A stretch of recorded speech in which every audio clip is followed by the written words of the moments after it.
Found in the dust, the wind was dry and the sky above was orange with dust. Old buildings stood like broken teeth in the desert. No one lived here anymore. This part of the planet was called Dead Town. It had once been a market, full of life. Now it was silent. Jace, a human trader, walked slowly through the wreckage. He wore a thick coat and goggles. The wind stung his skin. He was looking for anything useful. Scrap metal, tools, maybe something to sell. He had come here many times before, but today felt strange. Then he heard it. A soft, weak sound. Not the wind, not an animal. It was crying. Jace stopped. He turned, his head slowly, listening. The sound came from behind a broken stack of wooden crates. He walked carefully toward it. The closer he got, the clearer it became. A child's cry, soft, shaky, and tired. He pulled the crates aside. What he saw made his heart freeze. There, curled in the dust, was a small alien girl. She was dirty. Her skin was pale gray, her eyes big and glowing faintly blue.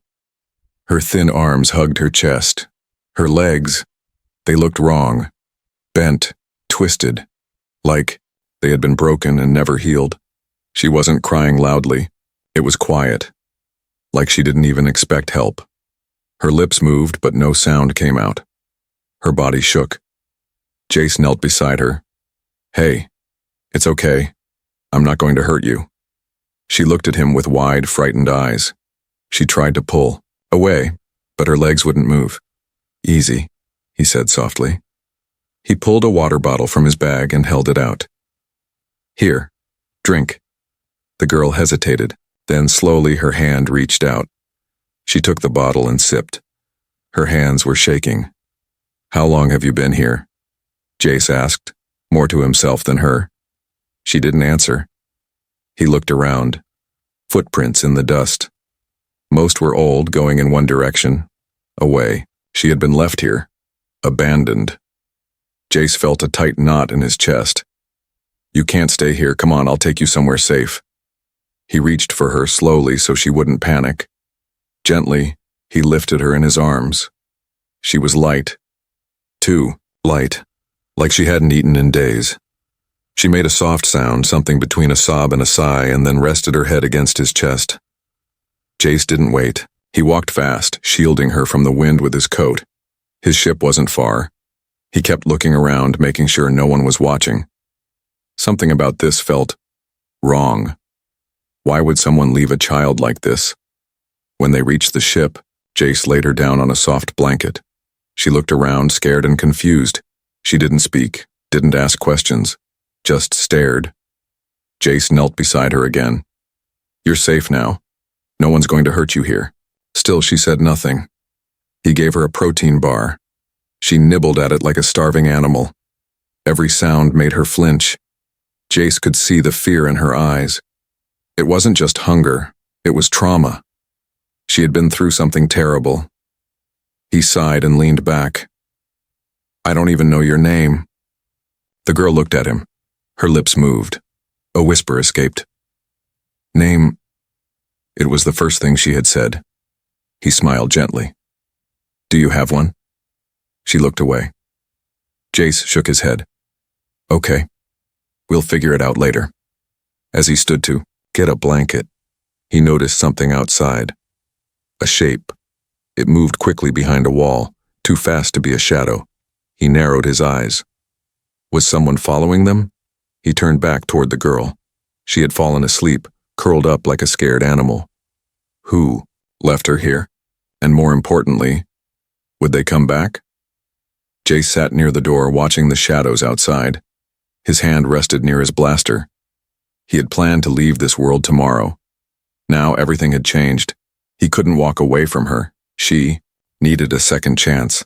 And maybe, just maybe, so did he. Jace sat on the cold floor of his ship, staring at the small alien girl who slept beside the heater. Her body was curled tightly, like she wanted to disappear. Her legs were wrapped in soft cloth now, cleaned and supported with makeshift braces. But her silence, that remained. She hadn't spoken since the whisper of name. Jace sighed and looked out the window. The planet was quiet now, but he still felt something was watching them. He stood and walked to the kitchen space, heated up broth. The soft smell filled the ship. As the girl stirred, her nose twitched. Slowly, she opened her eyes. "Hey," Jace said gently. "You hungry?" She blinked at him. "I made something warm. Come on, sit up a little." He helped her gently. She didn't fight him this time, just winced as her legs moved.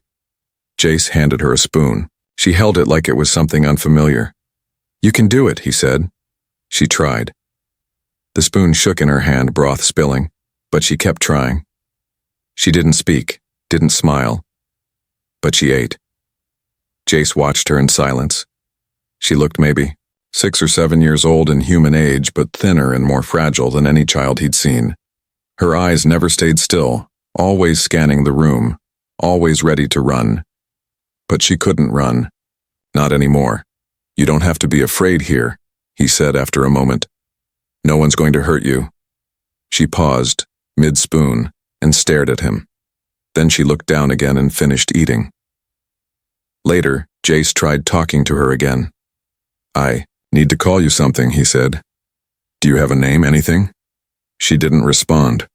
"What about Luma?" he tried. "Or Mira?" She blinked. "Leary?" he offered softly. This time her eyes lifted. Not a nod, but not rejection either. "Okay," Jace smiled. "Leary it is." Over the next 2 days, Jace kept the ship docked in the same place. He didn't want to take off until her legs were more stable. Each day he cleaned her wounds. Each time she trembled but didn't cry. Not once. She didn't talk, but she listened. Jace started telling stories, old space tales, his own childhood on Earth, dumb traitor jokes.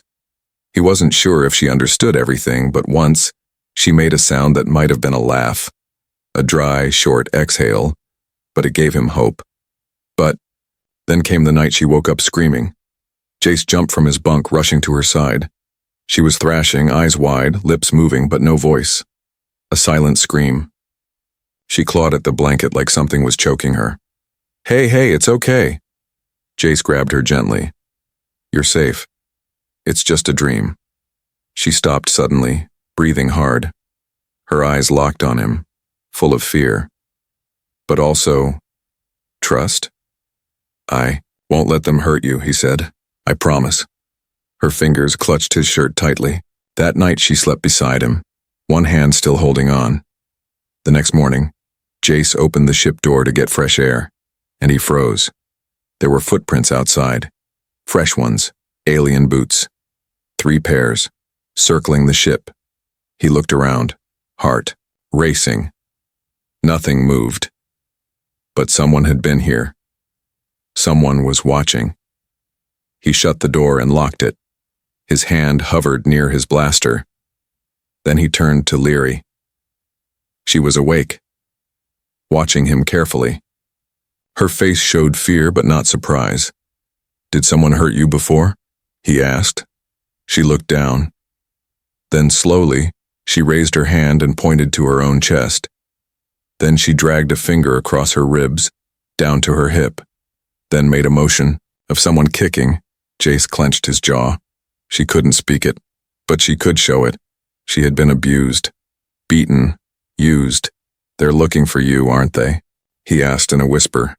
She didn't move, but in her eyes was a silent yes. Jace sat down slowly. Everything was changing. He thought he had found a helpless child. But now, he realized he had rescued someone who had survived hell. And maybe that, hell was coming back for her. He looked at her again. She sat there holding the blanket tight around her. Her small fingers gripped it like armor. "You're not a burden," he said gently. "I don't care who they are, you're staying with me and no one's taking you away." For the first time since he met her, her lips moved, very softly. A whisper came. "Okay." And Jace smiled, even as the shadow of danger grew. Rain hit the roof of the ship, soft but steady. Jace sat beside the sleeping girl, watching her tiny chest rise and fall. Her body was still weak, but healing. What wasn't healing, though, were the things hidden deep in her mind. She had only spoken one word since the night she woke up screaming, "Okay." But that word meant more than anything. It meant she trusted him, even a little. He didn't know her full story, but he was ready to find out. That morning, he activated the old translator device. It had a special feature: visual communication. You could draw or select symbols and the machine would turn it into spoken words. He brought it over to her gently. "Leary," he said softly, "do you want to show me what happened? You don't have to talk. Just use this." She looked at the device, then at him. Her eyes were tired but curious. Slowly she reached out and touched the screen. A figure appeared. A small girl, then another symbol, chains. Then a large alien with dark armor, pushing the small girl. Leary flinched as she tapped more icons. Pain, fear, cage, hunger. Jace's stomach turned. She had been kept as a slave, likely sold when she was even younger. Her legs hadn't just broken by accident, she was crippled by cruelty. "No child should go through that," Jace said, voice low with anger. "I'm so sorry, Leary." Her eyes shimmered, but no tears fell. She had cried too much already. Later, while checking her legs, he asked, "Can I fix them? Do they hurt too much?" She nodded. "Then we'll find help," he promised. "Somewhere in this system there's a good medic. You deserve to walk again." Her fingers gently grabbed his sleeve. She didn't want him to go. "I won't leave. You alone. Ever." She gave the smallest nod. By afternoon, the ship lifted into the sky. Jace set course for a trade station 2 systems away, Orvin Delta. It wasn't a fancy place, but there were doctors, and questions wouldn't be asked. As the ship traveled, Jace gave Leary simple puzzles to keep her mind active. She liked building things with small magnetic blocks. Her tiny fingers shook at first, but by the 3rd hour, she was connecting them into shapes. Towers, animals, stars. When one of them broke apart, she frowned, then laughed softly. It was the first time he saw joy on her face, and it broke his heart. What kind of galaxy forgets children like her? Later, as she napped again, Jace read through the galaxy's missing child records. Nothing. No match. No name. It was like Leary didn't exist on any official database, which meant someone had erased her. On purpose. Who would do that? And why? He was staring at her small blanket-wrapped body when the ship's warning light blinked. A tracking signal. Someone had pinged their location. Jace's hand tightened around the control lever. He turned off the signal receiver. Someone had tagged the ship back on that ruined planet. They were following him, not by accident. They wanted her, and they were coming. He didn't tell Leary right away. He didn't want her to feel afraid again. Instead, he pulled out a small toolkit and said, "Let's build something together." She tilted her head. "We'll make a mechanical pet." He smiled. "A little robot that stays with you. Sound fun?" Her lips twitched. A smile. She nodded. Together, they worked on the tiny device, a small ball with legs and a wagging tail. It beeped when touched. She giggled when it rolled over. "See?" Jace said. "Even machines need a second chance." She looked up at him. Then, with a trembling hand, she pointed at herself. Then at the little robot. Then at him, and she whispered again, "Family?" Jace felt a lump in his throat. He swallowed and nodded. "Yes, Leary. You're my family now." Outside the ship, stars passed silently. But danger was coming fast, and Jace was ready to fight for the girl with broken legs and an unbreakable heart. The space station Orvin Delta floated in the darkness like a tired moon. Its lights flickered. Ships came and went. It was not a safe place, but it was quiet, and Jace needed quiet. He had hidden Leary beneath a long coat as They walked through the landing dock. Her legs were in braces. She couldn't walk alone yet, so he carried her. Her small arms wrapped around his neck tightly, her face buried in his chest. "Stay close," he whispered. "We're almost there." The medic he knew lived in Bay, 12. Not licensed, not legal, but skilled. Inside the dusty room, the doctor stared at Leary for a long time. "Where'd you find her?" the old man asked. Jace didn't answer. The doctor sighed. "All right, I'll help, but it won't be cheap. I'll pay." The doctor nodded. "She's lucky. The legs are twisted, yes, but not dead. With care and time, she'll walk again." Leary looked up at Jace. He smiled. "You hear that? We're going to fix those legs." She didn't speak, but she gripped his hand tighter. Later that night, Jace returned to the ship with Leary asleep in his arms. Her body was weak after the treatment, but her face was peaceful. He laid her on the bed, pulled the blanket over her, and stepped outside for a breath of air. And then he saw it. A dark figure watching the ship from the shadows across the dock. Jace tensed. His hand went to his blaster. Another figure stepped beside the first, then a third, 3 of them. Same armor, same cold posture. They had followed him, not a coincidence. They were hunting her. He stepped back into the ship and locked the hatch. "Jace?" Leary whispered. He turned. She was sitting up, eyes wide with fear. "You felt it too, didn't you?" he said softly. She nodded. "Who are they?" She shook her head, trembling.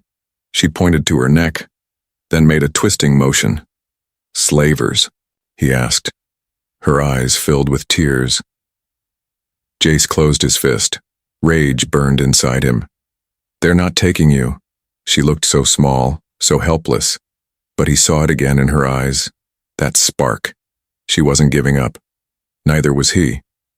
He turned off all the lights, put the ship into silent mode. Every window darkened. He handed Leary a small handheld device, a panic button. "If anything happens, press this. Loud alarm, okay?" She nodded, gripping it tight. Then he stepped outside again, this time through the back hatch.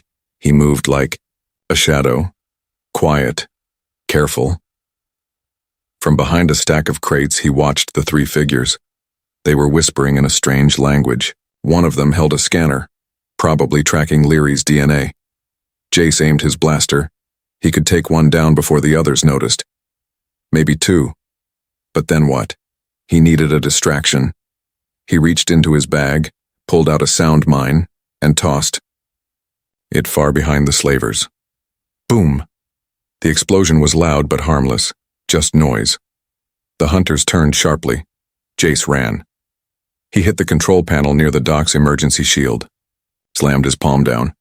Metal barriers dropped. A red light flashed. Dock 7 was sealed. The slavers were trapped inside. Back on the ship, Jace jumped into the pilot seat. "Hold on, Leary," he said as alarms began to blare. "Unauthorized barrier engagement detected," said a robotic voice. "Station lockdown in 90 seconds. Jace smiled. Too late. He fired up the engines and launched the ship into the black sky. Through the rear camera, he saw the 3 slavers pounding on the barrier. Furious, trapped, but Leary was safe, for now. As the ship flew away, Leary sat beside him, silent but alert. "You were right," Jay said. "They want you back. But they're not getting you." She stared ahead. Then slowly she reached over and touched his hand. A single word came. Out of her mouth, clear, soft but strong. "Home." Jace looked at her. "Yes," he said. "Wherever we go, that's what we'll make. A home." He didn't know where the next safe place would be, but he knew one thing. He would protect her, no matter the cost. Even if he had to face the galaxy, alone. The stars stretched endlessly across the dark sky as Jace's ship floated in silent space. The danger behind them was not forgotten, but for a little while there was peace.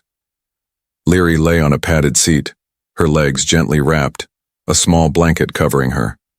She was awake but quiet, watching Jace fix a loose wire near the engine panel. Her new robot pet beeped from her lap, making her smile softly. But the smile faded quickly. She looked at Jace with a question in her eyes. He understood. We can't stay floating here forever, he said gently. We'll need fuel, food, and credits. He turned to the screen and pulled up a nearby planet. Torvin 9. Not a great place, but they have traders, workers. If I can get a day job there, we can rest.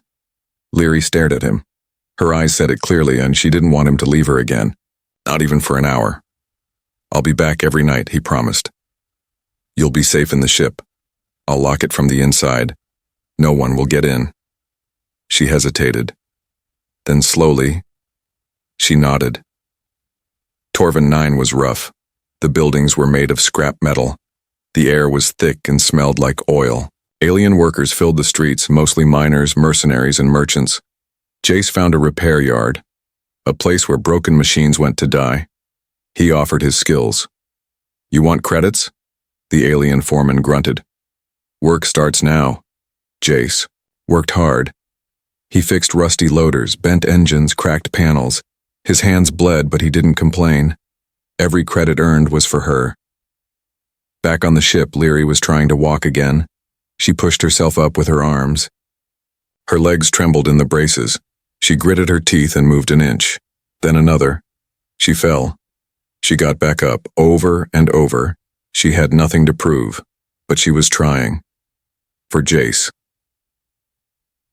By nightfall, Jace returned, exhausted.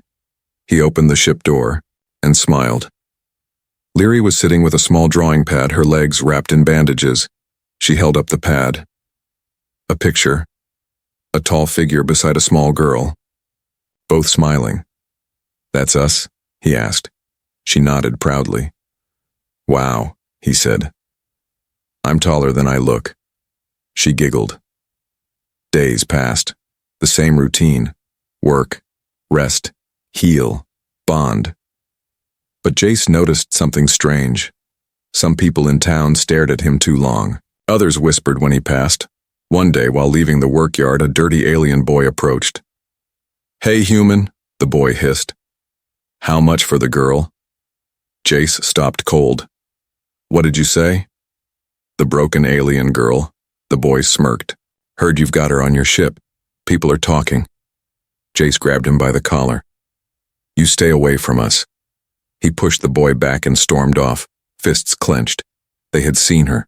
The cost of kindness was rising. That night, Jace locked the ship tighter than ever.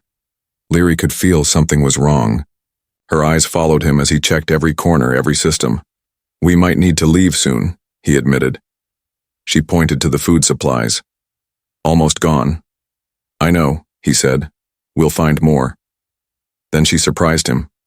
She stood up, wobbly, shaking, and took 3 full steps to him.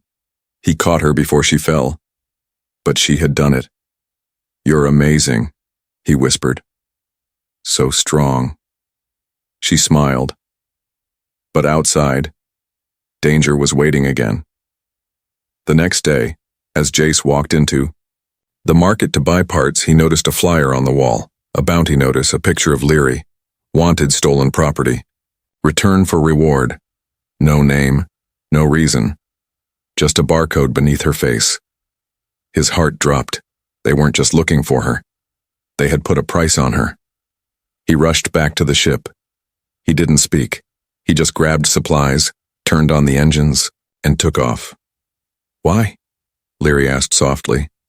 He showed her the flyer. Her hands trembled. I won't let them take you, he said, voice like steel. I'd rather burn this ship to ashes than give you back. Tears ran down her cheeks. She reached up and hugged him.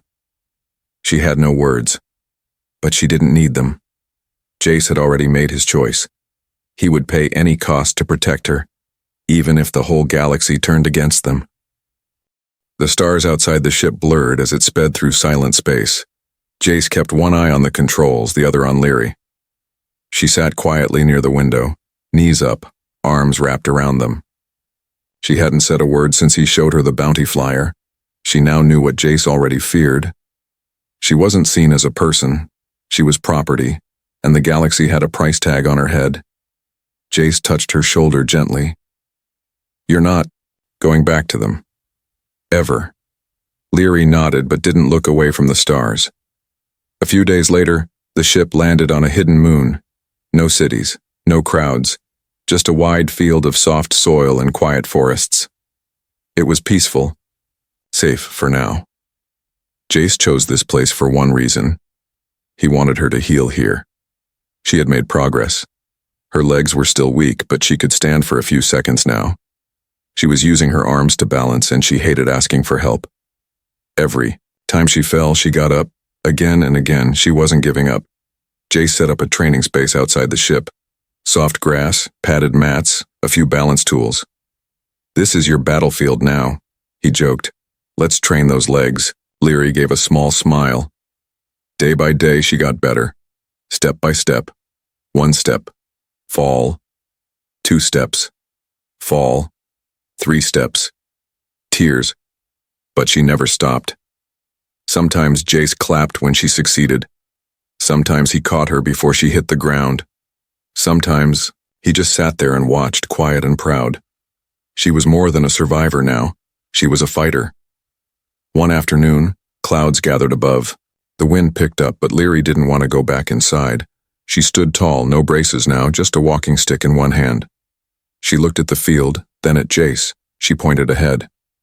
You want to try walking across? He asked. She nodded. He, hesitated. Are you sure that's a long walk? Leary stared at him and gave the smallest, most determined nod. Okay. He smiled. Then I'll walk with you. But she shook her head. Alone. She wanted to walk it alone. The first few steps were shaky. Jace held his breath. 10 steps in, she stumbled but caught herself. 15 steps.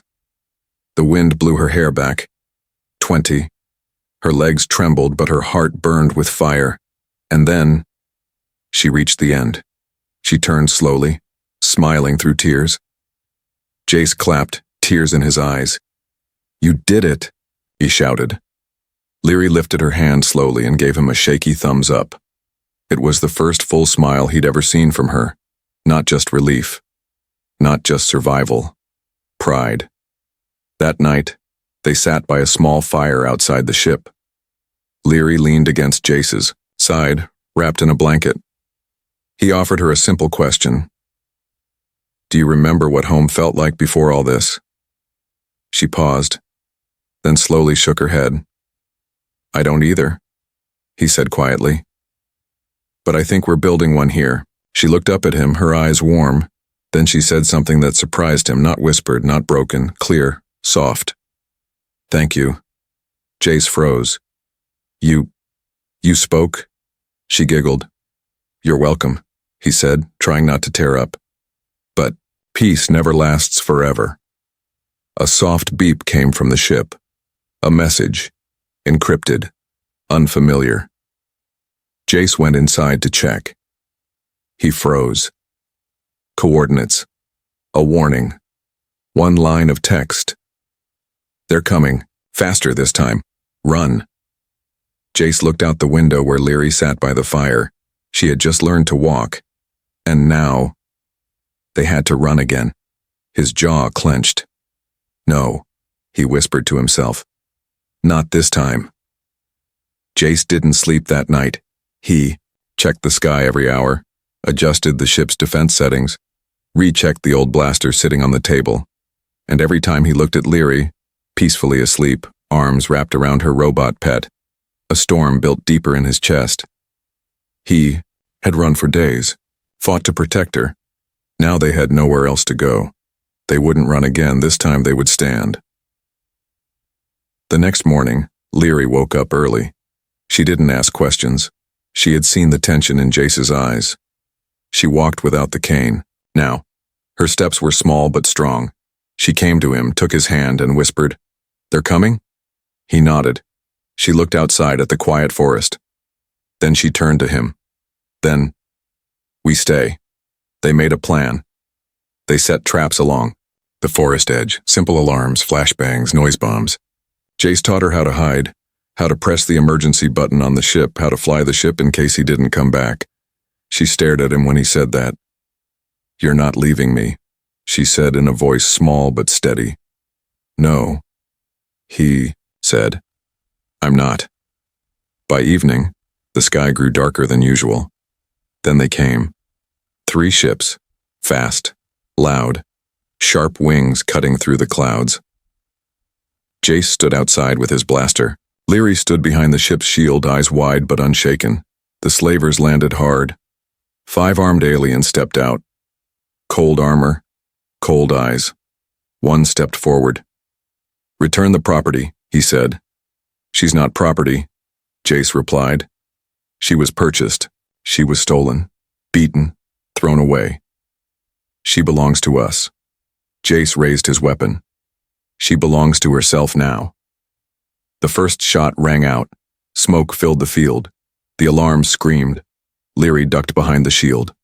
Her heart raced, but she didn't run. Jace fought like a storm. He didn't miss, but there were too many. 1 alien reached the ship. Leary hit the panic button. A high-pitched screech blasted out, shaking the ground. The slaver dropped to his knees. Leary grabbed a heavy wrench and struck him with all her strength. He fell. She didn't stop shaking. But she stood. Jace was bleeding now. A cut on his arm. But he was still moving, still protecting. He looked back and saw Leary standing at the top of the ramp, eyes locked on him. The same girl who once couldn't walk, now standing tall. The final slaver tried to run, but Jace caught him, and with one punch, it was over. Silence returned, only the wind remained. Jace fell to his knees, panting, blood on his shirt, dirt on his face. Leary ran to him. No cane, no help, just her own 2 legs. She hugged him tightly. "You did it," she whispered. "No," he said, smiling weakly. "We did." The firelight glowed that night. They sat together again, not in fear, but in peace. Leary wrapped the bandage around Jace's arm with great care. He winced. "Be gentle," he said. She smirked. "You weren't gentle with them. They laughed, and for the first time, she didn't feel like a broken girl anymore." Weeks passed. They returned to Orvan Delta, not hiding this time. Leary walked beside Jace. Strong, calm, proud. People stared, but no one dared speak. Jace had become a protector. Leary had become someone worth fearing, someone worth respecting. One merchant approached Jace with a question. "Is she yours?" Jace looked at Leary. She nodded slightly. Just once. "Yes," he said. "She's mine." But Leary corrected him. "No, we're each other's." They left that world behind, flying into the stars again. Not fugitives, not lost, but free. 2 broken souls who found something rare, a second chance, together.